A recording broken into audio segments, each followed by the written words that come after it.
Bom dia, boa tarde, boa noite, boa madrugada. Eu não sei que hora que você vai estar me ouvindo. Eu me chamo Wanda, sou uma das administradoras e tutoras do canal Nosso Quarto de Guerra, que eu sempre falo que não é um canal, é um ministério, né? E uma família para te ajudar a compreender mais a palavra do Senhor. Eu venho trazer aqui um pouco da introdução sobre o livro de Êxodo, né? O segundo livro aqui do Antigo Testamento. Nós estamos aí com o projeto A Bíblia em Áudio para aquelas pessoas que às vezes não têm tempo de abrir a Bíblia para ler, ou para quem realmente não é alfabetizado, né? Para que nós possamos alcançar maior número possível de pessoas com conhecimento da palavra de Deus.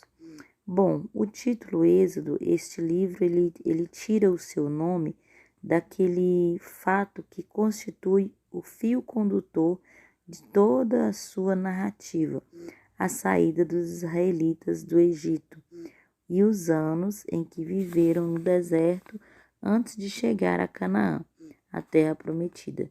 De fato, a mesma palavra grega, Êxodos é uma palavra grega, utilizada pela Septuaginta como a palavra portuguesa equivalente, se define propriamente como saída, ou seja, Êxodo significa saída. Por sua vez, a Bíblia hebraica intitula o livro com uma das suas primeiras palavras, Shemot, que significa nomes. O livro de Êxodo, ele oferece alguns dados que, dentro de uma carta, margem de probabilidade, permite delimitar a época em que aconteceram os fatos referidos. Tais dados, ainda que insuficientes para estabelecer dessas datas precisas, têm um inegável valor histórico. Por exemplo, revela que os israelitas, no capítulo 1, verso 11, revela que os israelitas residentes no Egito durante 430 anos, né? Durante 430 anos foram obrigados a trabalhar na construção de duas cidades, que é Pitom e Ramsés, chamada em egípcio de Casa de Ramsés. Esse fato sucedeu entre fins do século XIV e início do século XIII a.C.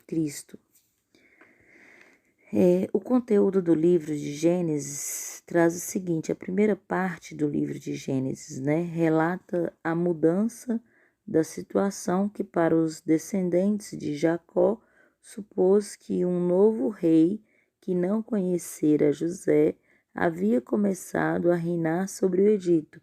A narrativa não se ajusta a uma cronologia estrita, a uma data assim cronológica estrita. E à primeira vista parece que os fatos acontecem, sem solução de continuidade. No entanto, uma leitura atenta leva à evidência de que entre o assentamento de Jacó em Gozém e o reinado do novo faraó transcorreram os 430 anos da permanência dos israelitas no Egito. Foi somente no final deste período que a hospitalidade egípcia se transformou em opressão, sendo os israelitas reduzidos à escravidão, ou seja, 430 anos, Depois de 430 anos, eles começaram a escravizar os israelitas. Naquela penosa condição, as suas súplicas chegaram aos ouvidos do Senhor. Seu que chamou a Moisés e se revelou a ele em Horebe, o monte de Deus. Horebe significa o monte de Deus, para lhe confiar a missão de libertar o povo com uma extraordinária demonstração dos sinais portentosos. Deus, por meio de Moisés, obriga o faraó a conceder liberdade à multidão israelita. Esta, depois de celebrar a primeira Páscoa como sinal de salvação, empreendeu a marcha e a caminho do mar e o atravessa a pé enxuto pelo mesmo ponto em que depois as águas cobriram o exército egípcio. Quem é que nunca ouviu falar da abertura do Mar Vermelho, né?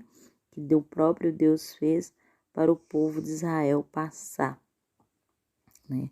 O povo então junta com Moisés e Miriam, expressa sua gratidão e Deus entoando um cântico que Miriam, né? Ela expressa sua gratidão a Deus, entoando um cântico que é um dos testemunhos mais antigos da milagrosa libertação de Israel, onde Miriam cantou e dançou para Deus.